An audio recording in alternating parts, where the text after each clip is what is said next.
கொண்டாச்சு sir, கொண்டு போய் கொண்டாச்சு. Postmortem report நேற்று வாங்கினேன். இன்னைக்கு வந்து பார்த்ததில்ல.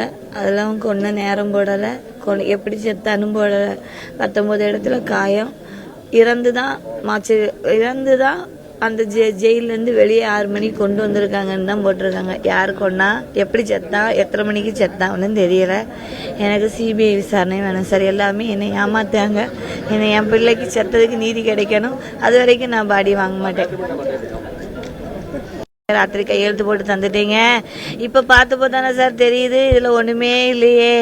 அவனை அடித்து எத்தனை இடத்துல அடித்தேன். நான் படித்து நான் பார்த்து அழகானே சார் செய்யணும். இந்த இடம்லாம் என் பிள்ளைக்கு வலிச்சிருக்கு, துடிச்சிருக்கா, சித்திரவதை படிச்சிருக்கீங்கன்னு பார்த்து தானே படிச்சு தானே சார் தெரியணும்.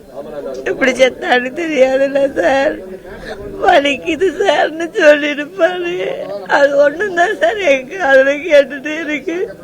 அம்மா வலிக்க விட்டுருங்க சார்னு சொல்லிருப்பாரு.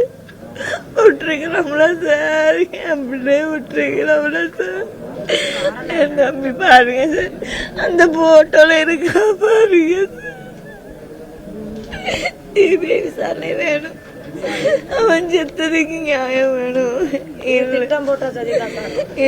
நான் வாங்க மாட்டேன். என் தம்பியை நான் வாங்க மாட்டேன்.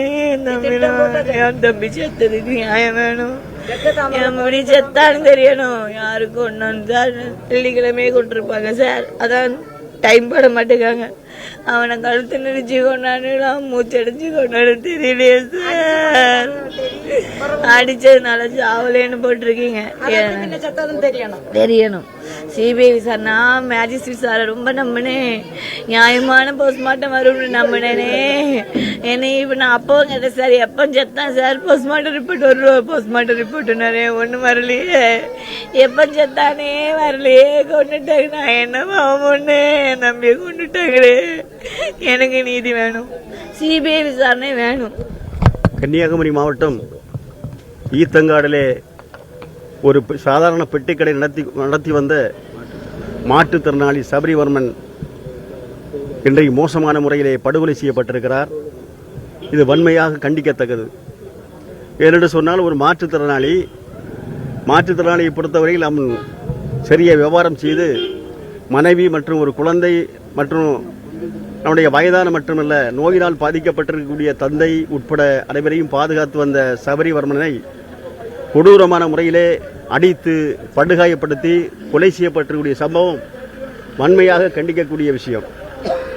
நம்முடைய மாவட்டத்திலே இது போன்ற சம்பவம் என்பது சமீபகாலத்திலே நடக்காத ஒரு சம்பவம் நடந்திருக்கிறது.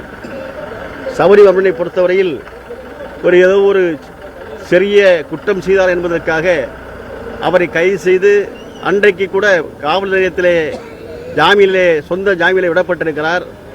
அவரை நான் பெயிலபிள் செக்ஷனில் போடுறதுக்கான எந்த குற்றம் அவர் செய்யவில்லை. அவரை சிறையிலே அடைத்து ஜாமீன் கிடைக்க முடியாத அளவிலே அவருடைய பிரிவுகளிலே வழக்கு தொடர்ந்து சிறையிலே அடைக்கப்பட்டு சிறையிலே மிகப்பெரிய கொடூரமான முறையிலே தாக்குதலுக்கு உள்ளாக்கப்பட்டு 19 காயங்கள் என்று குறிப்பிடப்பட்டிருக்கிறது. ஆனால் அந்த போஸ்ட்மார்ட்டம் பிரேத பரிசோதனை ரிப்போர்ட்டிலே அறிக்கையிலே எப்படி அவர் இறந்தார் என்ற விஷயத்தை தெளிவாக என்பது குறிப்பிடப்படவில்லை. எனவே அவருடைய வீட்டார் மனைவி மட்டும் அவருடைய கேட்டுக்கொள்வதெல்லாம் மீண்டும் ஒரு பிரேத பரிசோதனை ஆர்டிஓ தலைமையிலே நடத்தப்பட வேண்டும் என்று அவர்களுக்கு கோரிக்கை விடுத்திருக்கிறார்கள். அந்த குடும்பத்தை பொறுத்தவரையில் நிச்சயமாக அந்த சபரிவர்மனை பொறுத்தவரையில் படுகொலை செய்யப்பட்ட யாராக இருந்தாலும் அவர்கள் தண்டிக்கப்பட வேண்டும். அனைவரும் கைது செய்யப்பட வேண்டும், தண்டிக்கப்பட வேண்டும், மிகப்பெரிய தண்டனைக்கு உள்ளாக்கப்பட வேண்டும் என்று சட்டமன்ற உறுப்பினர் என்ற முறையில் நான் கேட்டுக்கொள்கிறேன். அந்த குடும்பத்தை பொறுத்த ஏழ்மையான குடும்பம், பாதிக்கப்பட்ட குடும்பம். அந்த குடும்பத்திற்கு உரிய நிவாரணம், குறைந்தபட்சம் 2 கோடி ரூபாய் நிவாரணம் என்பது வழங்கப்பட வேண்டும்.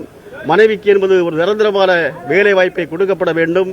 அதே போன்று நம்முடைய ஒரு நல்ல முறையிலே ஒரு நீதிபதியை கொண்டு நீதி விசாரணை நடத்துவது மட்டுமல்ல, சிபிஐ விசாரணை நடத்த வேண்டும் என்று கேட்டுக்கொள்கிறோம். குற்றம் செய்யப்பட்டவர் யாராக இருந்தாலும் தண்டிக்கப்பட வேண்டும். கன்னியாகுமரி மாவட்டத்திலே இதுபோன்ற சம்பவங்கள் என்பது மேலும் தொடரக்கூடாது என்பதை மார்க்சிஸ்ட் கம்யூனிஸ்ட் கட்சியின் சார்பிலே 16 சட்டமன்ற உறுப்பினர் என்ற முறையிலே நான் கேட்டுக்கொள்கிறேன். இதை பாதிக்கப்பட்ட குடும்பங்களுக்கு எந்த வகையிலும் எப்போதும் எங்களை பொறுத்தவரையில் உறுதுணையாக இருப்போம் என்று கூறிக்கொள்கின்றேன்.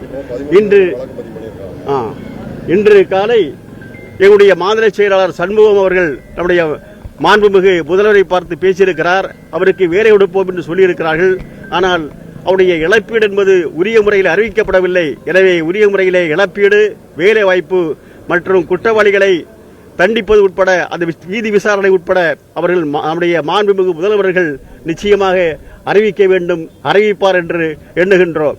இல்லை என்று சொன்னால் அவர்களுக்கு நியாயம் கிடைக்கும் வரை சட்டமன்றமாக இருந்தாலும் அதை ஒன்று வெளியாக இருந்தாலும் ஜனநாயக முறையிலே அனைவரும் ஒன்று சேர்ந்து நியாயத்திற்காக நாம் போராட வேண்டும் என்று இந்நேரத்திலே அனைவரையும் கேட்டுக்கொள்கிறேன். தமிழக அரசு நடவடிக்கை எப்படி இருந்தது? நல்லா இருந்ததா? தமிழக அரசுடைய நடவடிக்கை என்பது இன்னும் அது முறையாக இருந்தது என்று சொல்ல முடியாது. ஏனென்று சொன்னால் அவருடைய பிரேத பரிசீலனையிலே அதனுடைய குளறுபடி இருக்கிறது. அவருடைய இந்த ஒரு குற்றம் செய்யப்பட்டவர் என்று சொல்லி அவர் இல்லாத ஒரு விஷயத்தை சொல்லி அது மாற்றுத்திறனாளி என்பது அவர் பாதிக்கப்பட்டிருக்கிறார், மிகப்பெரிய கொடுமைப்படுத்தியிருக்கிறார். தமிழகத்தில் இப்படிப்பட்ட ஒரு சம்பவம் என்பது நடந்திருக்க கூடாது என்பதுதான் சொல்லுகின்றேன். முதலமைச்சர் இது பத்தி எதுவுமே பேசல. முதலமைச்சர் சொல்லியிருக்கிறார், சொன்னேன்ல, வேலை நிச்சயமாக கொடுப்பேன் என்று சொல்லியிருக்கிறார். குற்றவாளிகளை நிச்சயமாக தண்டிக்கப்படும் என்று சொல்லியிருக்கிறார். அதேபோன்று நிவாரணம் என்ற முறையிலே உரிய நிவாரணம் என்ற முறையிலே முறையாக அறிவிக்கப்படவில்லை, அறிவிக்கப்பட வேண்டும் என்றும் நாங்கள் கேட்டுக்கொள்கின்றோம். மாவட்ட ஆட்சியர் வரணும்னு தொடர்ந்து கோரிக்கை வச்சுட்டே இருக்காங்க. அந்த குடும்பத்தை அவர் பார்க்கறது தப்பே ஒன்றும் இல்லைங்க. மாவட்ட ஆட்சியராக இருந்தாலும் யாராக இருந்தாலும் தமிழக முதல்வர் இருந்தாலும் பாதிக்கப்பட்ட ஒரு குடும்பத்தை என்பது சென்று பார்ப்பதிலே எந்த தவறும் இல்லை. அவர் பார்ப்பது தான் நல்லா இருக்கும். இல்ல இதுவரைக்கும் வரலையே, பொறுப்பு அமைச்சரும் வரல, மாவட்ட ஆட்சியரும் வரல. பார்க்க வேண்டும், அவர் வர வேண்டும் என்பதால் சொல்லிக்கொள்கிறேன்.